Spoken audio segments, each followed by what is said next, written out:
It's already the 5th day and the last day ng ating workshop, online seminar with the RTD. And dapat I'll be uploading this vlog on YouTube. But since I know every one of you deserves to hear this,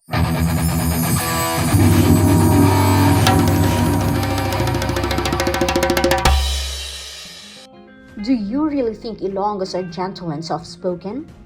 Sa mga Ilonggo da, bago ka magreklamo, watch this video first.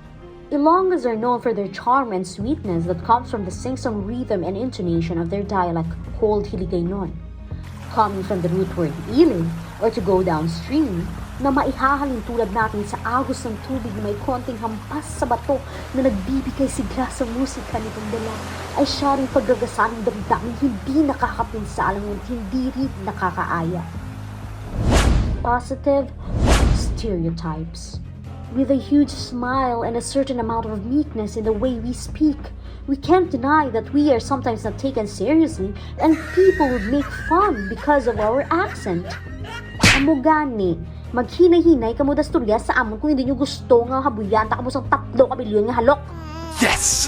yeah, there you go mga kabangbang. It's already our day 3 of our TD seminar. Siyempre, hindi pwedeng mawawala yung kainan. Para saan pa naging mukbanger tayo, diba? So, there you go. On our 3rd day, kanina, gusto ko gidya magkaduyaya sa live nga seminar. I believe sa mga feedback nga life-changing siya. Now pa lang. Kay kagina, sabi ni Coach Bry, he shared this quote. The thought is that we are all meant to shine. No? And sometimes our light would intimidate others, but that doesn't mean na you close down and stop shining for them. It should be the other way around. Keep on shining because there are people who will be attracted to that light, and that gives the permission for them to shine as well. So there you go. So sa ating mga kabambang da nga nagahulat ang aton nga pa-feature na pagkain ngayon, we have here from Chifan. Sa tabok lang sang school, no? So there you go. You could contact 0970-6585-606. Tanan! Siomai, let's try. Mera sila nga lumpia. Vegetable lumpia. Lumpia, it's lumpia. Vegetable lumpia, it's not turon. Or vegetable turon. Vegetable. Kung sa SM City, you call it turon. Vegetable turon. Mas gusto ko ang lumpia, vegetable lumpia. Then you could also, yeah, sure, you can have it. Then the siomai, so I bet this one. Yeah, there you go. Thank you so much and see you on tomorrow. Yeah, with you. Rhea, shout out to Rhea. Thank you very much. Nandito pa si Shena, Bye! Tapos, second week, 3 cups ka na per lunch. Diba? Mabuti ka lang sa umpisa. Parang siya. Cheers! So, mas better na you start slow but you consistently do it up until the end. Than starting big pero hindi mo kayang i-sustain. So what can make you sustain things is structure, and that is what we give. Priceless! Yay! Gusto kong kantahin yung I'm part of the house now. Yeah, pero money. Let's check if kaya natin yung Zoom and ayun, speechless. I have here my notes. I'll go over this and yeah, tomorrow makikidnapin tayo, so join me. He is one of my colleagues when I started filmmaking way back 2018 na nakapunta tayo sa CCP, and I know he has something for you din na valuable. If I could sum up everything, I would say that it's really mindset. Yung inner game, mind game na sinasabi ni RTD, kung hindi mo alam yung why, kung bakit ka nagsimula, bakit mo ginagawa, bakit gusto mong gawin ang pagiging isang content creator, hindi ka magsusurvive dito. So, there you go, and thank you so much RTD. Thank you so much to the house.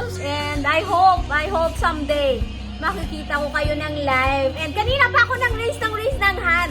I would like to ask. Ayokong i-mute yung song niyo because I really like it. I'm you know, nag-a-absorb ako ng energy. I will surely sing that song. And I would like to ask, I'll take this opportunity. How much do we have to spend to have you here in Iloilo? Or could we get you for free?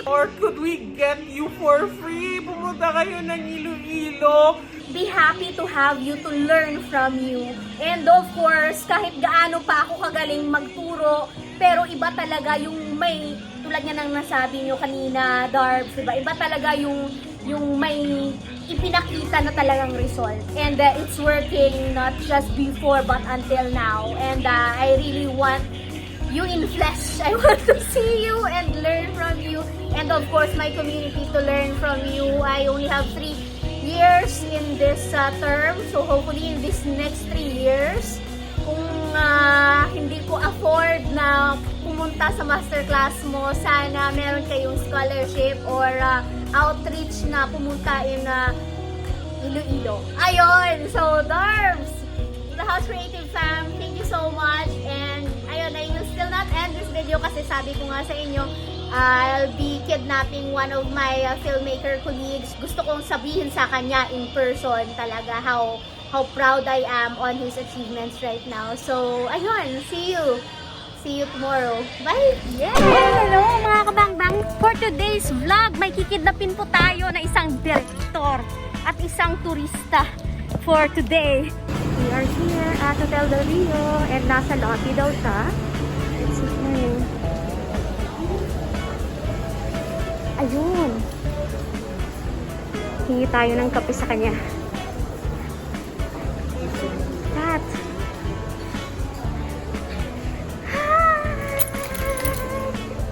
You know, parang sigurado na ako yun eh. At habang nagkakape si Direk, here comes one of my mentors in college and in arts. Sir Kevin! Hi! Good morning! I miss you. Yun mga kabangbang, mag-meeting na si Direk Arjan. Hello there! From what company na? GS Studios. Ayun, I'm really proud of you. Gusto ko lang sabihin sa iyo in person. Si Direk, kasama ko siya nung nag-espresso tayo. Yung somehow una kong experience na sinimalaya. And if you are familiar with my film, it's Ratsky. Unfortunately, namatay na yung aso ko. Okay. Yung bida ko sa pelikula. Ngayon, so anong mo advice sa mga gustong mag-try ng filmmaking? Lagi kong sinasabi na parang kung magpapakatto ako, mahirap talaga ang filmmaking. So yun yung parang yung unang challenge. So dapat handa ka sa challenge. Kasi una, hindi na siya yung madali in terms of financial na kasi kailangan mo din ng funding para makagawa ka. Yan, dedication, kung gusto mo talaga maghahanap ka ng paraan para magawa mo siya. So, dun sa lagi mong sinasabi sa talk, parang kailangan mo siyang gawin. Kung gusto mong gawin mo siya. And habang pinapatuloy mo siyang gawin, dun mo kasi nakikita na pati yung passion mo na sa paggawa ng pelikula ay kusang binibigay yung mga opportunity para magawa mo siya. So, pag nagpapatuloy ka, natatagpuan mo yung mga kailangan mong tulong. So, sa tingin ko yun yung universe, para nagko-conspire talaga sila para magtuloy-tuloy siya na magpatuloy ka din sa passion mo. Again, dahil pinagpapatuloy mo din siya. Ayun. Yung takeaway ko sa sinabi ni Direk, usually it's the advice na kung gusto mo, gawin mo now na.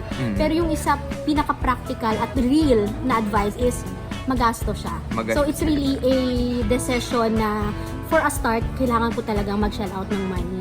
Oo. Or yun nga, at diba tulad namin, hindi pwedeng wala kaming trabaho. Yes, So true. una may trabaho kami, kasi kailangan mo din talagang for practicality, kailangan mo muna may trabaho. Kasi hindi naman immediately kikita ka agad sa filmmaking.